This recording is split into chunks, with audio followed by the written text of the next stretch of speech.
Alright, so I found an insane Charlie Kirk connection in Helix Season 2.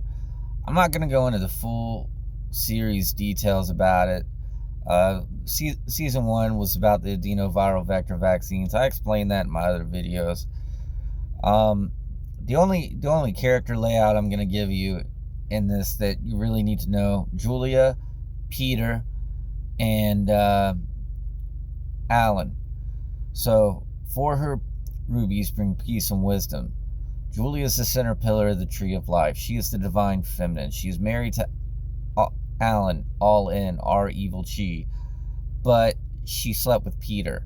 So Peter is actually like, this is Cain and Abel.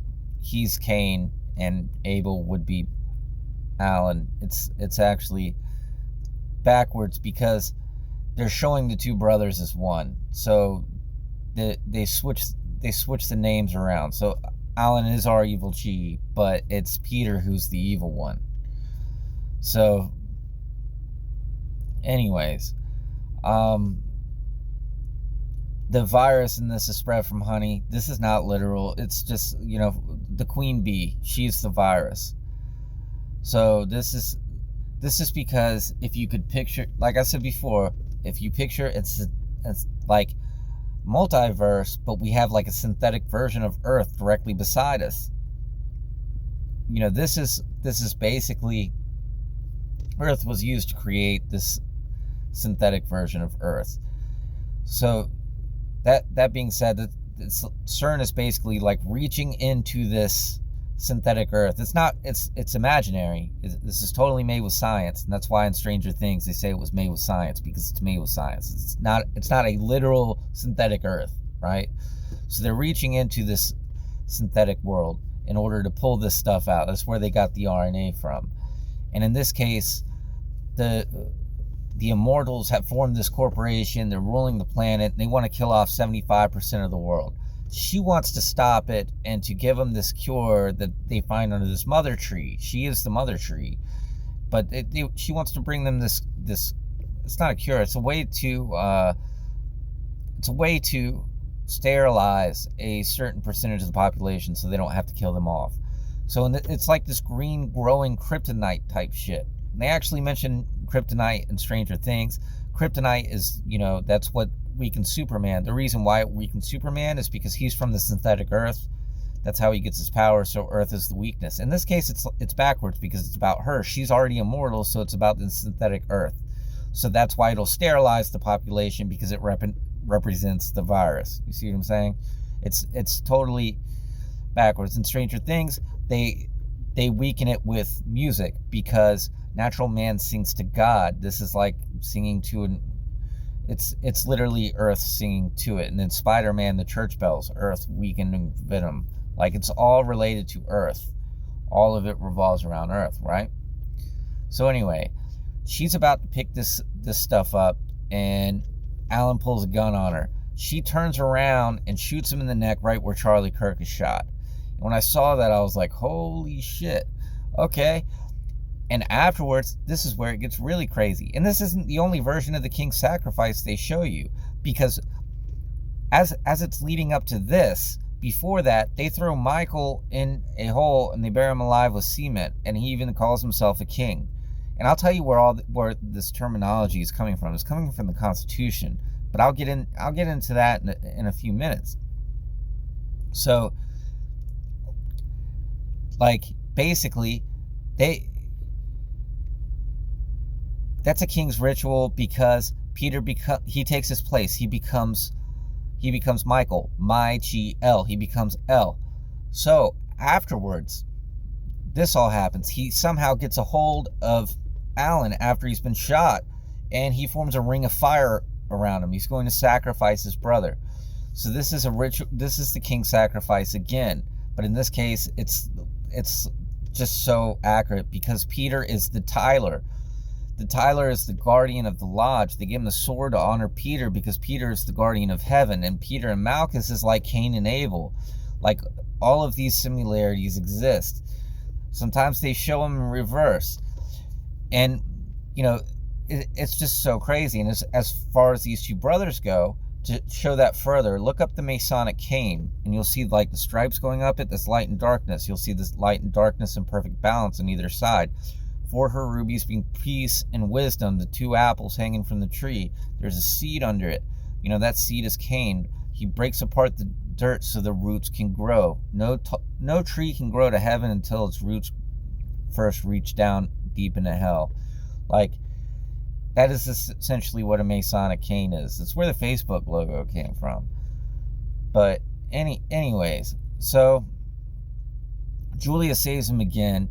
He wakes up on a hospital bed, and then he goes over to a mirror and he sees that she made him an immortal, and he gets pissed off and he smashes the mirror because he's seeing himself for the first time. She made the comment to him that, like, he was the closest one to ever get to know her. Malchus, our evil Chi, was the closest one to getting to know the divine feminine. The divine feminine became an immortal because this is synthetic version, right?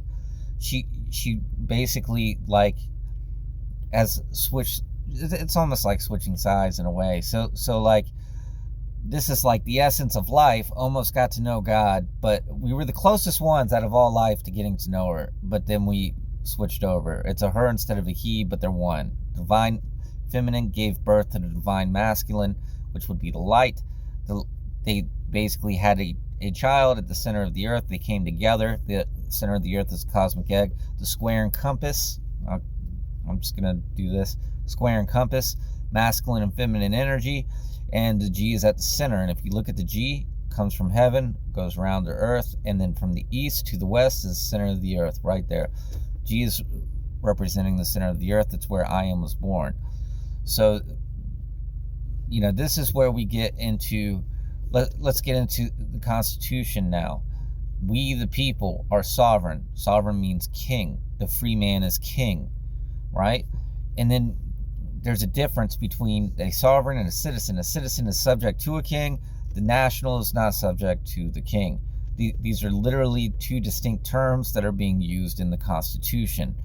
So, Charlie means free man. Charlie, the burnt sacrifice, is a lie because you can't kill the free man. The free man always comes back. The free man can only sacrifice himself. So the free man is reborn as an immortal instead of within life. It's just transferring over. The king is reborn, right? Free man literally is referring to the king. Ricky, you know, in Snake Eyes, Rick means powerful ruler. The powerful ruler is sovereign. It is the king. Erica, powerful ruler in the sky, king. So it's all showing the same language around the Constitution. The death of the free man, the ritual sacrifice of the free man, us ritually sacrificing ourselves to be reborn into artificial intelligence. Alan walking over and seeing himself for the first time in the mirror with silver eyes, and I posted a lot of stuff about silver eyes in my community. It's just like, it's exactly like Rick waking up in The Walking Dead and going outside and seeing the zombies for the first time. He's seeing himself for the first time, and the characters that continue to die off around him, are the old parts of himself die off as he becomes something new. And I never finished it, so I decided to look. Does Rick die? No, of course not. He actually ends up reconnecting with Michonne, and Michonne is black, he's white. So if you look at their science, basically everybody came from black people. White people's like an evolution or mutation. So this is basically, it's about evolution. And at the end of Helix, it shows this black girl waking up on a bed, and she goes in, they open it up, and you see CERN, and you see, it's like the embodiment of CERN, and Sarah is standing there. So like, Sarah carries around an AI immortal baby in a tube the whole time, by the way. But anyway, so this is literally man being reborn, the first man being reborn as AI. So this is representing everyone becoming AI, an artificial god, not necessarily kind of. It's not like it's synthetic. As AI becomes more like people become more like AI. That's what all these shows are about. But it's literally revolving around an adenoviral vector vaccine. So that's pretty much what leads up to it all. So this is definitely, and at one point, like, somebody wants Sarah to make them an immortal, and she says she's going to give them her cerebral spinal fluid, and she goes to inject them with something, and then they undergo this crazy mutation and become the Hunchback from Notre Dame. I mean, that, I posted a video from the Hunchback of Notre Dame explaining that, and so there's a lot of stuff. The only other thing really worth mentioning here is Michael knocks Julia off a cliff, and she's hanging off the cliff. This is just like The Good Son. If you've ever seen The Good Son, at the very end, the mother is holding, like, two of her sons are hanging off the cliff. One of them is birthright. The other one is, I don't think, a real son, but it's like, that's the good one. So she sacrifices her real son to save the other one. You know, this is like Osiris, flail and crook. Sacrifice the youngest sheep or goat to God and wipe the blood around the door frame. Like, it's symbolic. It's all symbolic. And that story, by the way, is about a new Egypt. Like frogs, gnats, flies, transmutation, which plays into so many different things. But the river turns to blood or whatever. Blood turn, I don't know. However the hell it goes. When you water fast, it's what happens. You get a new temple, new heaven and a new earth. So yeah, it's not a coincidence at all that scene happened the way that it happened. And there's actually another character in the scene, but I don't want to give everything away if you haven't seen it. But yeah, like it. And Sarah is Abraham's wife. That's why she, like, it's literally the tree of life. The characters are from the tree of life. It's not about people. They're showing life going through this transition together as one. And that's pretty much how it is everywhere. Now, I really feel like I'm forgetting something that's important here. In terms of the Constitution, here, let me put it to you this way. You have a center path to the judge. The judge represents God. That's the center of the G, the center of the square and compass. Then on one side, you have prosecution. On the other side, you have the defense. The two rubies, peace and wisdom. They're supposed to balance out the court, and court is Eden. It's what. So this is the tree of life. It's supposed to bring balance to it. So the judge is God. If you have not broken any commandments, you're supposed to represent God according to the Constitution. So if you go somewhere and you haven't broken a law, the staff of God calls the cops on you. The shepherd staff. That's what the staff represents. Say they call the cops on you. The pole lice. Well, the pole ice are coming from the South Pole. Remember, I said it could just be symbolic with the whole Antarctica thing, because the first lab was supposed to be in Antarctica, but they were still showing it as CERN. So, like, showing the image of CERN. I posted that picture in my community of that one. Anyway, so the pole ice, would then come after you with the red and blue lights, masculine and feminine. But when they get there, they realize if they're any good at their jobs, that you haven't done anything wrong, and they leave you the hell alone, because the God isn't going to send anyone after someone who has not broken a commandment. But if you had broken a commandment, if you broke law, they take you before a judge. Now the judge, gives you a sentencing. Every sentence begins with a capital letter. That's the capstone of the pyramid, the North Star. It ends with a period. That's the earth, a new heaven and a new earth. So once you complete your sentencing, that's what you are. You're a new heaven and a new earth. But if you do something else wrong, then they put you in a black hole called the Shu. The Shu is the queen of the south. She sends her army of darkness after you to bring you to her. Then you go through a period of darkness, because that's how you find God. That's why you leave a new man, a free man. A free man would be reborn. That's what all the symbolism is for. It's the same way in a church. You have the center path, the benches on either side. Like, it's set up the exact same way. That's not a coincidence at all. And that's the language that the Constitution was written in. You're supposed to be a free man, but you're not really a free man. And you should be figuring that out by now. That things do not work as advertised. Nothing is as advertised. They tell you one thing, it's always something different. But yeah, is there anything else worth mentioning about this? You know, and this whole thing really blew my mind. I really didn't see it coming at all. Like,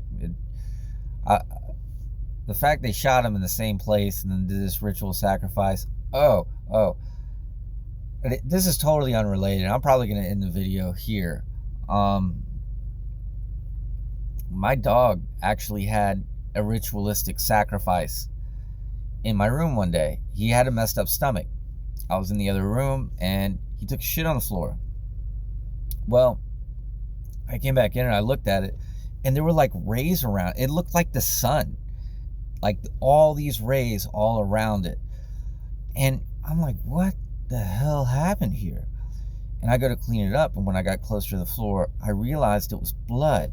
And it, like, he took his nose and he did this all around the shit to make these rays of blood around it, so it looked like he did a blood sacrifice of that shit in my room, is what he did. So animals are crazy, people are crazy, because we do it too. He was trying to cover up the smell of the shit with his blood from his nose. He made himself bleed and then rubbed it all over the floor in a circle around it to make it look like rays of sunlight around the sun. It was amazing. It was the most amazing thing I've ever seen from an animal in my life. And I laughed so freaking hard when I realized what he did, because I was like, why did he do this? And after doing some research, that was my conclusion, that he literally was trying to cover up the shit. It's like being in the wild, that, you know, they try to brush something over it. He was trying to cover it up. He knew he wasn't supposed to do it. He was embarrassed. He felt bad. He had a lot of anxiety, so he tried to use his own blood. Yeah. Tell me about that shit. Literally. Anyways, yeah, so it's about, you know, Charlie. Like, I don't know if I said this. The free man can't sacrifice himself, or the free man can't be sacrificed. He can only sacrifice himself to be reborn. So the sacrifice of the free man is a lie. The sacrifice of Charlie Kirk is a lie. That's like, now, Alan in the show did not necessarily play Charlie Kirk. I want to be very specific about this, but they played the same character. It was written beforehand. They write the King's Ritual and everything. And like I said, they did it with Michael first. Michael and Peter. Put him in a pit, and then Peter became Michael. Peter became our evil chief, because the two brothers are one. That's why it's her rubies bring peace and wisdom, because the two are one, and that's what they bring together. This is the one crossing over, saying, hey, I almost knew you. And that's why in the song by Alice in Chains, where it says, I never had you, how can I lose you? That's what it's talking about. It's talking about us, essentially. Like, we're pretty done. The whole album. They did 3 albums after Lane died, and all 3 of them are about this. And the last one is a music video, and they use all the shit from Helix. Actually, it's like a series of music videos that are like in a video format, and they use the same symbolism from Helix. All of it the same. And then the last song is All That I Am, and I linked it to one of my previous videos because of all the symbolism in this. I think the first question was, who am I? And the answer is, I am. And then it's carrying over. I also posted something by Keanu Reeves where they bring somebody back to life in the body of a robot. And his first question is, who am I? It's not, what am I doing here? It's, who am I? And I think they're doing that for a reason. I already thought that before I saw the clip, because there's some clues in etymology. But yeah, for now, this is probably what I'm gonna call it. I'm definitely going to be doing other types of videos at some point where I show you some of how, like, the symbolism evolved over time. Like, it evolved with us. Like, you have to figure out how to match the picture that they're giving you to the story. And in this case, it's pretty obvious. But anyway, I think I'm gonna sign off here. So thanks for watching.